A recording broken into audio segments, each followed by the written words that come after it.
Welcome guys, welcome to my channel. आज हम लोग हरियाणा का जो पीजीटी इकोनॉमिक्स का क्वेश्चन पेपर है ना, उसके कुछ क्वेश्चंस को डिटेल में डिस्कस करेंगे।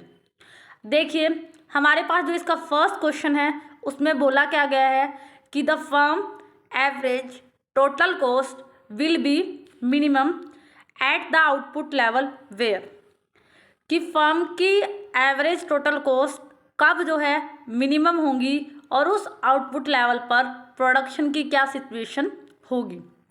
तो इस ऐसी तरह के क्वेश्चन को डील करने के लिए सबसे आसान तरीका है, आप क्या करो, उसका डायग्राम बनाओ। अब हम क्या करते हैं, एवरेज टोटल कॉस्ट का डायग्राम बनाते हैं। ठीक है, अब हमें पता है कि जब फर्म का एवरेज कॉस्ट कर्व जो है इस तरह की शेप का है और हमारा क्या बोला गया है, उसके मिनिमम पॉइंट की सिचुएशन को पूछा गया है। अब आपको पता है उसका मिनिमम पॉइंट क्या होता है, उसका मिनिमम पॉइंट ये होता है। इस मिनिमम पॉइंट पर उसको हमें पता है क्या मिलते हैं, कांस्टेंट रिटर्न टू स्केल मिलते हैं।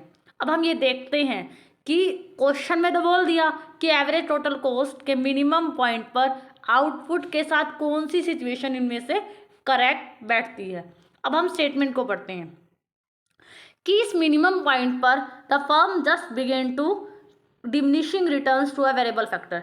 क्या इस मिनिमम पॉइंट पर फर्म के डिमिनिशिंग रिटर्न्स मिलने शुरू हो जाते हैं? नहीं, यहाँ पर एक फर्म को कांस्टेंट रिटर्न्स मिलते हैं। तो उस अकॉर्डिंग ऑप्शन नंबर जो फर्स्ट है वो क्या हो जाएगा, रोंग हो जाएगा।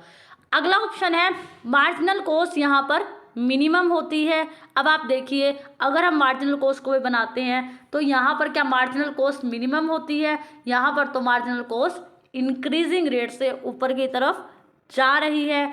तो उस अकॉर्डिंग यहाँ पर सेकंड ऑप्शन भी क्या हो जाएगा, हमारा रोंग हो जाएगा। अब हम थर्ड ऑप्शन को देखते हैं कि यहाँ पर the firm profit will always be maximum. क्या फर्म के प्रॉफिट यहाँ पर हमेशा मैक्सिमम होंगे? नहीं, यहाँ पर तो फर्म को पहले ही कांस्टेंट रिटर्न्स मिलते हैं, तो फर्म के यहाँ पर प्रॉफिट अगर होंगे भी तो नॉर्मल प्रॉफिट होंगे। तो ये वाला जो स्टेटमेंट है वो भी क्या हो गया, रोंग हो गया। अब आप फोर्थ स्टेटमेंट को पढ़िए, the firm marginal cost curve cross करेगी फर्म के एवरेज टोटल कॉस्ट कर्व को। ये स्टेटमेंट बिल्कुल करेक्ट है। अब आप डायग्राम को ही देखिए, डायग्राम के अंदर marginal cost curve average cost curve को क्रॉस करके जा रही है। तो ये जो स्टेटमेंट है अकॉर्डिंग टू क्वेश्चन स्टेटमेंट बिल्कुल करेक्ट बैठती है। तो यहाँ पर हमारा ऑप्शन नंबर जो 4 हो जाएगा वो करेक्ट आंसर हो जाएगा। अब अगला क्वेश्चन देखिए, long run constant level of output at full employment leads to which kind of Phillips curve. एक लॉन्ग रन की सिचुएशन बोली हुई है और ये बोला गया है कि लॉन्ग रन के अंदर जो फिलिप्स कर्व है वो किस तरह का होता है। सबसे पहली बात, दो तरह के फिलिप्स कर्व होते हैं। एक होता है शॉर्ट रन फिलिप्स कर्व जिसकी शेप होती है हमारी कन्वेक्स टू ओरिजिन, और एक होता है long run Phillips curve. Long run Phillips curve हमेशा किस तरह के रिलेशनशिप को दिखाता है, वो हमेशा दिखाता है वर्टिकली रिलेशन को दिखाता है। लॉन्ग रन में हमारे फिलिप्स कर्व की जो शेप होती है वो किस तरह की होती है, वर्टिकल होती है। तो यहाँ पर हमसे बोला गया है कि लॉन्ग रन के अंदर कांस्टेंट लेवल ऑफ आउटपुट आप बनाते हो तो किस तरह का फिलिप्स कर्व को वो लीड करता है। तो यहाँ पर वर्टिकल आंसर बिल्कुल करेक्ट हो जाएगा। अगला क्वेश्चन है, if the money income of a consumer decreases as a result the demand for a product a increase. And उसमें बोला गया है कि ये किस तरह का जो प्रोडक्ट ए जो है किस तरह का प्रोडक्ट है। अब आप पहले क्वेश्चन को समझिए। क्वेश्चन में बोला हुआ है कि एक कंज्यूमर है, उसकी इनकम क्या हो गई, डिक्रीज हो गई। जब किसी भी पर्सन की इनकम डिक्रीज हो गई और एक ऐसा प्रोडक्ट है उसकी जो डिमांड है वो क्या हो गई, इंक्रीज हो गई। अब ये बोला है ये किस तरह का प्रोडक्ट है, ये इंफीरियर गुड्स है, सब्स्टिट्यूट गुड्स है, कॉम्प्लीमेंट्री गुड्स है या नॉर्मल गुड्स है। अब आप लोगों को पता है जब क्या होता है, इनकम कम हो जाए और किसी प्रोडक्ट की डिमांड बढ़ जाए। अब इनकम के कम होने पर हम क्या कैसी वस्तुएं खरीदते हैं, हम घटिया किस्म की वस्तुएं खरीदेंगे ना, क्योंकि हमारे पास क्या है, इनकम कम है।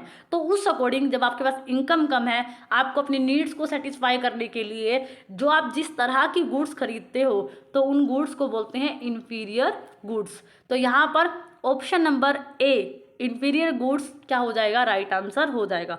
तो यहाँ पर ए जो प्रोडक्ट है जिसकी डिमांड क्या हुई है, इंक्रीज हुई है, वो किस तरह का प्रोडक्ट है, वो एक इन्फीरियर प्रोडक्ट है। अगला क्वेश्चन देखिए, अगला क्वेश्चन में बोला गया है एक कॉम्पिटिटिव इंडस्ट्री है और वो क्या करती है, द एडिशनल रिवेन्यू डिराइव करती है from employment of additional unit of resources. ठीक है, एक एडिशनल पर्सन को उसने काम पे लगाया और उससे एक एडिशनल उसको रिवेन्यू मिलती है। तो यहाँ पर जो एडिशनल पर्सन आपने लगाया उसको आप क्या बोलोगे? ठीक है, तो फर्स्ट ऑप्शन में बोला गया है उस एडिशनल रिसोर्स को हम मार्जिनल कॉस्ट बोलेंगे, या वैल्यू ऑफ मार्जिनल प्रोडक्ट बोलेंगे, या मार्जिनल फिजिकल प्रोडक्टिविटी बोलेंगे, और या हम बोलेंगे मार्जिनल प्रोडक्टिविटी बोलेंगे। अब यहाँ क्वेश्चन को पढ़ते हैं। क्वेश्चन में क्या बोला है कि आप जितने लोगों से काम ले रहे थे आपने किसी एडिशनल पर्सन को लगाया। एडिशनल पर्सन क्या देता है आपको, एक काम करके देता है, प्रोडक्शन बना के देता है। आप उस एडिशनल प्रोडक्ट को मार्केट में एक गिवन प्राइस पर क्या करोगे, बेचोगे। उस गिवन प्राइस पर उस प्रोडक्ट को बेचने से आपको क्या मिलेगा, आपको एक एडिशनल रिवेन्यू मिलेगी। तो उसको हम क्या बोलेंगे, उसको हम बोलेंगे वैल्यू ऑफ मार्जिनल प्रोडक्ट। यहाँ पर हम उसको मार्जिनल फिजिकल प्रोडक्टिविटी नहीं बोलेंगे, यहाँ पर हम उसको मार्जिनल कॉस्ट नहीं बोलेंगे। तो जो एडिशनल हम उसके बनाने से जो इनकम हमें मिलेगी उसको बोलते हैं हम वैल्यू ऑफ मार्जिनल प्रोडक्ट। तो यहाँ पर ऑप्शन नंबर सेकंड क्या हो जाएगा, राइट आंसर हो जाएगा। हमारा ना आधा काम ये तभी सोल्व हो जाता है जब हम क्वेश्चन को ध्यान से पढ़ लें, फिर हमारे लिए ऑप्शन को डिलीट करना बहुत इजी हो जाता है। अगला क्वेश्चन देखते हैं। बोला गया है output gap is given by, कि आउटपुट गैप को किस तरह से आप इन जो नीचे स्टेटमेंट दी गई है उनमें से कौन सी करेक्ट जो है वो बैठती है। बोला गया है डिमांड और सप्लाई के डिफरेंस को आउटपुट गैप बोलेंगे। अगले में बोला गया है वांट्स और मीन के डिफरेंस को हम आउटपुट गैप बोलेंगे। और थर्ड में बोला गया है potential production and actual production के डिफरेंस को हम आउटपुट गैप बोलेंगे, या इंक्रीज इन इन्फ्लेशन। अब आप ये देखिए, डिमांड और सप्लाई के गैप को कभी भी हम आउटपुट गैप बोलते ही नहीं हैं। यहाँ पर वांट्स और मीन वाला ऑप्शन भी रॉन्ग हो जाएगा। यहाँ पर जो थर्ड ऑप्शन है वो क्या है कि the difference between potential production and actual production.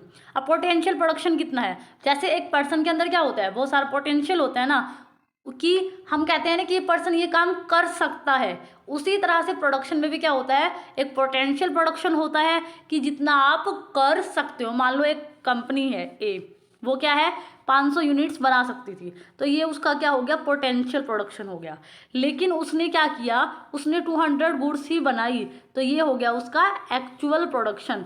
तो एक्चुअल प्रोडक्शन और पोटेंशियल प्रोडक्शन का जो गैप होता है उसी को क्या बोलते हैं, हम आउटपुट गैप बोलते हैं। तो उस अकॉर्डिंग हमसे क्या क्वेश्चन में पूछा है, आउटपुट गैप क्या होता है, तो difference between potential production and actual production का जो डिफरेंस होता है वही हमारा क्या कहलाता है, वो आउटपुट गैप कहलाता है। तो यहाँ पर ऑप्शन नंबर जो थर्ड है वो क्या हो जाएगा, राइट आंसर हो जाएगा। अगला हम क्वेश्चन देखते हैं। बोला गया है the difference between the short run and the long run supply curve for a product is that short run supply curve is usually. पहले बोला गया है कि शॉर्ट रन में और लॉन्ग रन की सप्लाई कर्व में एक डिफरेंस होता है, और फिर उसके साथ क्या जोड़ दिया। अब आप ये बताओ, आपको ये तो पता है कि शॉर्ट रन सप्लाई कर्व में और लॉन्ग रन सप्लाई कर्व में डिफरेंस तो होता है, अब उसके साथ ये जोड़ दिया। अब ये बताओ कि शॉर्ट रन सप्लाई कर्व किस तरह का होता है। ऑप्शन में बोला गया है हॉरिजेंटली होता है, सेकंड ऑप्शन में बोला गया है more inelastic than long run, third option में बोला गया है more elastic than long run, and fourth option में बोला गया है यूनिटरी इलास्टिक। अगर हमें क्वेश्चन ज़्यादा समझ आ गया तो हमें ऑप्शन डिलीट करना आसान है। अब हमें ये पता होना चाहिए ना कि लॉन्ग रन सप्लाई कर्व और शॉर्ट रन सप्लाई कर्व में क्या डिफरेंस होता है। देखो, शॉर्ट रन के अंदर किसी भी प्रोडक्ट की सप्लाई करना उतना ईजी नहीं होता। मान लो किसी प्रोडक्ट की आपने 200 गुड्स बनाई थी, लेकिन अचानक से डिमांड हो गई 500 गुड्स की। शॉर्ट रन टाइम पीरियड है, आपके पास उतने रिसोर्सेज भी नहीं होते, तो हम सप्लाई को उतना ज़्यादा नहीं बढ़ा सकते। तो इसलिए हमें यहाँ क्या समझ आ रहा है, और लॉन्ग रन टाइम पीरियड ऐसा है अगर डिमांड 10,000 गुड्स की भी हो जाती है तो आप ईजिली 10,000 गुड्स की क्या कर लेते हो, सप्लाई कर लेते हो। अब आपको एक चीज़ समझ आई कि लॉन्ग रन के अंदर जो आपका सप्लाई कर्व है वो कैसा है, इलास्टिक है, कि अकॉर्डिंग टू डिमांड आप उसमें चेंजेस कर पा रहे हो। लेकिन आप जब बात करते हो शॉर्ट रन की, तो शॉर्ट रन के अंदर क्या है, वहाँ पर आप उतनी इजी तरीके से चेंजेस नहीं कर सकते। ऐसी सिचुएशन में हम क्या कहेंगे कि जो शॉर्ट रन का जो सप्लाई कर्व होता है वो इनइलास्टिक होता है, लेकिन लॉन्ग रन का जो सप्लाई कर्व होता है वो कैसा होता है, वो इलास्टिक होता है। तो अकॉर्डिंग टू आवर थिंकिंग, तो उस हिसाब से देखो आप कौन सा ऑप्शन जो है हमारा करेक्ट होगा। तो उस हिसाब से जिस जिस तरह का डिफरेंस हमें पता है उस अकॉर्डिंग क्या कहेंगे हम कि शॉर्ट रन जो सप्लाई कर्व है वो क्या है, मोर इनइलास्टिक होगा देन लॉन्ग रन के, क्योंकि हमें इनका डिफरेंस भी पता है और इनके बीच में इलास्टिसिटी क्यों एक में लेस होती है एक में ज़्यादा होती है उसका रीज़न भी पता है। तो उस अकॉर्डिंग क्या हो जाएगा, हमारा ऑप्शन नंबर जो सेकंड है वो क्या हो जाएगा, राइट आंसर हो जाएगा। अगला क्वेश्चन देखिए, बोला गया है suppose the extra 10,000 value of plant output cause waste nearby river at a loss of value of 3,000, what is the additional value to GDP. बोला गया है एक एडिशनल आउटपुट बनाया गया है, ये वैल्यू जो है जीडीपी की वो कितनी बड़ी, एडिशनली 10,000 बड़ी है, जिसमें से बोला गया है 3,000 की वैल्यू जो है वो क्या हो गई है, लॉस में चली गई है। मान लो ये क्वेश्चन क्या कह रहा है, जैसे आपने 10,000 का कोई प्रोडक्ट बनाया, आपकी इनकम 10,000 से बढ़ गई, लेकिन क्या होगा, जो वेस्ट वगैरह की वजह से जो लॉस है उस वैल्यू में कितने का लॉस हो गया, आपको 3,000 का लॉस हो गया। ठीक है, तो अब बोला गया है एडिशनल वैल्यू बताओ जीडीपी में कितनी हुई है। अब आपने एडिशनल जो वैल्यू की जीडीपी में वो तो 10,000 ही है ना, आपको 3,000 की वैल्यू का लॉस हुआ है, लेकिन उससे रिलेटेड क्वेश्चन में कुछ पूछा नहीं है आपसे। सिर्फ क्वेश्चन में ये पूछा है आप सिर्फ इतना बताओ कि आपने एडिशनल वैल्यू जो है जीडीपी के अंदर कितनी बढ़ाई है। तो हमने एडिशनल जो वैल्यू है वो 10,000 की गुड्स बनाई थी एग्जाम्पल के रूप में, तो 10,000 हमारी क्या बढ़ गई है, नेशनल इनकम बढ़ गई है। और 3,000 का जो लॉस है उससे रिलेटेड क्वेश्चन में कुछ नहीं पूछा गया है, तो हमारी क्या हो जाएगी, जीडीपी की वैल्यू 10,000 से क्या हो जाएगी, इंक्रीज हो जाएगी। तो यहाँ पर ऑप्शन नंबर जो सेकंड है वो हमारा राइट आंसर हो गया। अगला क्वेश्चन देखिए, ये मैथमेटिकल क्वेश्चन है, उसमें बोला गया है एज्यूम करो 2000 से लेकर 2010 के बीच में मनी जो हमारी ग्रोस नेशनल इनकम है वो क्या हो गई है, इंक्रीज हो गई है। कितने से, पहले वो 1000 थी, अब वो बढ़कर क्या हो गई है, 1500 बिलियन हो गई है। और जो इंडेक्स है ना प्राइस का वो भी इंक्रीज हुआ है, कितने से, 100 से बढ़कर वो कितना हो गया है, 200 हो गया है। अब कहते हैं विच ऑफ द फॉलोइंग एक्सप्रेस, अगर हम 2010 में ग्रोस नेशनल प्रोडक्ट निकाल लेंगे 2010 की टर्म्स में, और उस टर्म्स में अगर उस टाइम प्राइस 2000 होगा, तब आप वैल्यू बताओ किसकी, जीडीपी की। ठीक है, ये किस तरह की सिचुएशन है, आपको एक सिचुएशन दी है, सबसे पहले आपको क्या करना है, अब आप देखिए 2000 से लेकर 2010 तक आपका जीएनपी कितना इंक्रीज हो गया, 1500 बिलियन डॉलर का क्या हो गया है, वो इंक्रीजमेंट आई है। ठीक है, और आपने क्या देखा, आपकी जो नेशनल जो प्राइस इंडेक्स है वो भी पहले 100 था और वो बढ़कर कितना हो गया है, 200 हो गया है। तो आप यहाँ पर जो 200 नया प्राइस इंडेक्स है वो डालो और इंटू आप 100 करो। ठीक है, जब हम इसको सोल्व करेंगे, जब हमने इसको क्या किया है, सोल्व किया है, तो हमारे यहाँ पर हमारे पास क्या वैल्यू आई है, 750 वैल्यू जो है हमारे यहाँ पर आई है। अब क्वेश्चन में देखो क्या बोला है, अब ये बोला है कि अब आप ये बताओ कि जीएनपी जो है 2010 में अगर हमारा प्राइस इंडेक्स, अब हमारा प्राइस इंडेक्स जो है 2010 में कितना है, 2000 है। ठीक है, अब यहाँ पर जो आपका ये 7500 बिलियन का जो क्या आया है, जो आपका यहाँ पर 750 का जो बिलियन आपका यहाँ पर हमने आंसर निकाला है, ये क्या निकाला है हमने, ये हमने जीडीपी निकाल ली है। और कहाँ की जीडीपी निकाल ली है, अगर हमारा प्राइस इंडेक्स क्या है, कल को 2000 इंक्रीज हो जाएगा। तो हमने सिंपली सोल्व किया, हमने जीडीपी का अमाउंट ऊपर रखा जो न्यू वाली जीडीपी थी, ठीक है, जितनी की इंक्रीमेंट हुई थी, हमने नीचे इंडेक्स की वैल्यू निकाली, इंटू 100 किया। तो यहाँ पर जो हमारा वैल्यू आया ना 750 बिलियन, ये 750 बिलियन वो आंसर है जो कल को अगर हम अपनी प्राइस इंडेक्स को 200 से 2000 कर दें तो उस टाइम हमारी जीडीपी जो है कितने बिलियन से बढ़ेगी, वो 750 बिलियन यहाँ पर राइट आंसर हो जाएगा। अगला क्वेश्चन देखते हैं। All the point on a indifference curve represent the combination of a goods that are. अब जो है यहाँ पर बोला है इंडिफरेंस कर्व है और उसके सारे पॉइंट्स क्या शो करते हैं। ठीक है, सबसे पहली बात हम इंडिफरेंस कर्व को बना लेते हैं। अब सबसे पहली बात इंडिफरेंस कर्व क्या है, इक्वल सेटिस्फेक्शन दिखाता है हर एक पॉइंट पर। ठीक है, और कंज्यूमर इक्वली प्रेफर करता है हर एक पॉइंट को। अब हम पॉइंट्स इनके ऑप्शंस को पढ़ते हैं। ऑप्शन में बोला गया है equally preferred by a consumer, of equal cost of a consumer, available to a consumer and equally preferred by a society. तो यहाँ पर सोसाइटी की तो कोई बात ही नहीं होती इंडिफरेंस कर्व के अंदर, तो ये फोर्थ ऑप्शन तो रॉन्ग हो ही गया। अब आप देखिए अवेलेबल टू अ कंज्यूमर्स, ये सिर्फ दो कंज्यूमर्स की बात होता है, ए और बी। क्या है, कंज्यूमर एक है लेकिन क्या है, दो गुड्स होती हैं। कंज्यूमर तो एक ही होता है ना, तो यहाँ पर ये कंज्यूमर्स वाला ऑप्शन भी क्या हो जाएगा, रॉन्ग हो जाएगा। और यहाँ पर कॉस्ट की तो कोई बात ही नहीं होती, of equal cost of consumer, तो यहाँ पर कॉस्ट की तो कोई बात ही नहीं होती कि कंज्यूमर को कितनी कॉस्ट आ रही है ये वगैरह, क्योंकि कॉस्ट किसको आती है, वो प्रोड्यूसर को आती है। तो इसलिए सेकंड ऑप्शन भी आपका यहाँ पर डिलीट हो गया। तो यहाँ पर जो ऑप्शन बचा है कि equally preferred by a consumer, कि हर एक पॉइंट को कंज्यूमर क्या करता है, हर एक कॉम्बिनेशन को इक्वली क्या करता है, प्रेफरेंस देता है। तो ये बात इंडिफरेंस कर्व के बारे में बिल्कुल सही है। तो सबसे पहले हमें क्या करना है, इन क्वेश्चंस को सोल्व करने के लिए आपको जो स्टेटमेंट है ना, क्वेश्चन को समझना है। क्वेश्चन का आपको मतलब अगर अच्छे से पता है तो आप इजीली क्या कर लोगे, ऑप्शंस को डिलीट कर सकते हो, और जब आप डिलीट कर दोगे तो आपका आंसर इजीली जो है सॉर्ट आउट हो जाएगा। अगला क्वेश्चन देखते हैं। A policy that uniquely respond to economic events. ठीक है, कि वो पॉलिसी जो क्या करती है, जो हमारे देश में जितनी भी इकोनॉमिक से रिलेटेड घटनाएं होती हैं, जितनी भी, और उसके क्या हो, वो अनुकूल हो। अनुकूल का मतलब है उसको सही तरह से रिस्पॉन्ड करे। तो उस तरह की पॉलिसीज को क्या बोला जाता है। ठीक है, कि जो नीति हमारी आर्थिक घटनाओं के विलक्षणात्मकता के अनुकूल होती है, मतलब अकॉर्डिंग टू सिचुएशन हो।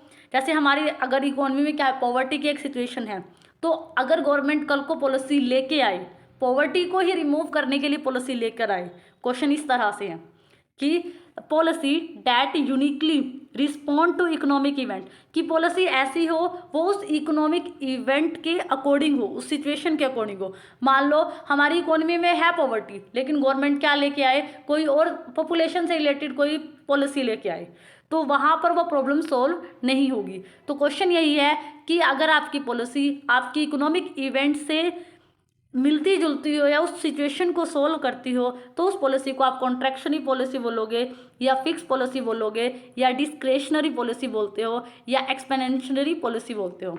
तो यहाँ पर ऑप्शन नंबर जो थर्ड है वो बिल्कुल करेक्ट हो जाएगा, क्योंकि इसको बोलते हैं डिस्क्रेशनरी पॉलिसी होती है विवेकपूर्ण नीति। विवेकपूर्ण नीति का मतलब है कि जो प्रॉब्लम है उसका सोल्यूशन लेके आए, ना कि किसी दूसरी सिचुएशन का। तो यहाँ पर जो ऑप्शन नंबर थर्ड है वो क्या हो जाएगा, राइट आंसर हो जाएगा। अगला क्वेश्चन देखते हैं।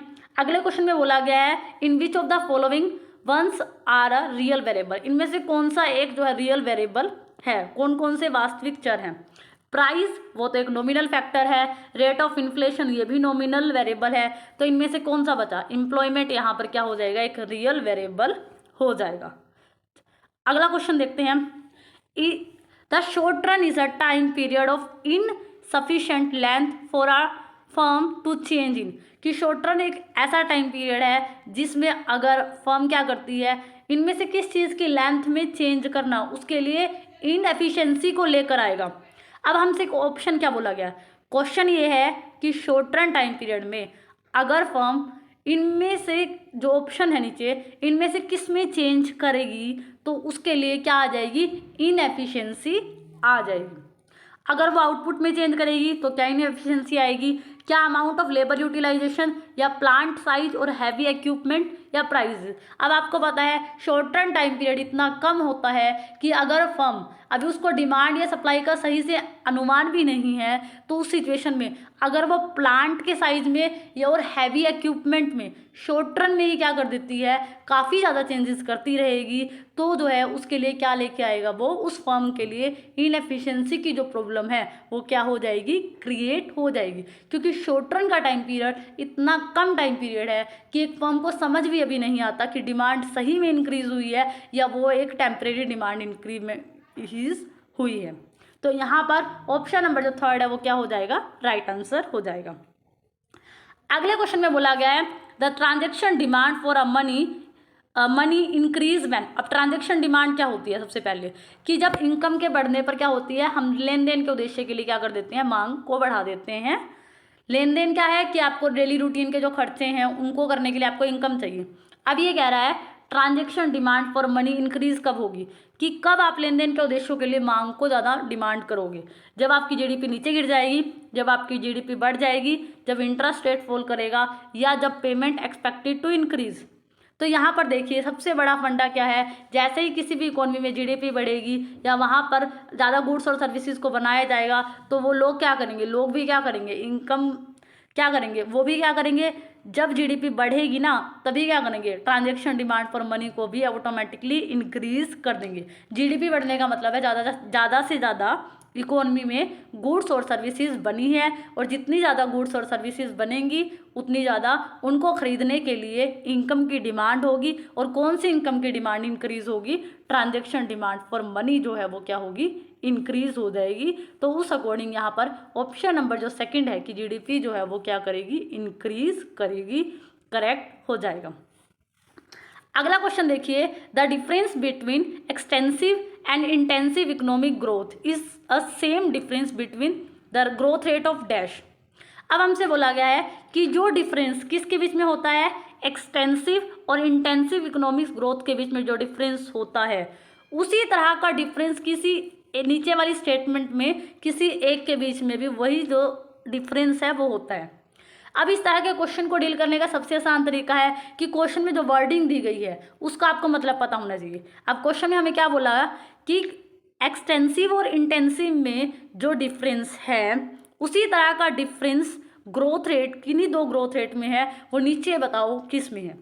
अब आपको पता होना चाहिए कि एक्सटेंसिव ग्रोथ क्या होती है और इंटेंसिव क्या होती है। एक्सटेंसिव होती है जब आप कैपिटल में, जब आप लेबर में, क्वांटिटी में उनको क्या करो, इंक्रीज करो, कैपिटल इंक्रीज कर दिया आपने, लेबर इंक्रीज कर दो, जब आप क्या करो, क्वांटिटेटिव चेंजेस जो है ग्रोथ के लिए करो।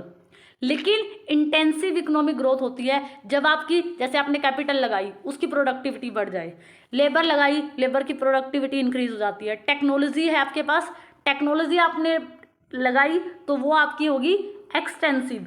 लेकिन जब टेक्नोलॉजी में इम्प्रूवमेंट आ जाएगी, उसकी एफिशिएंसी बढ़ जाएगी, तो वो हो जाएगी इंटेंसिव।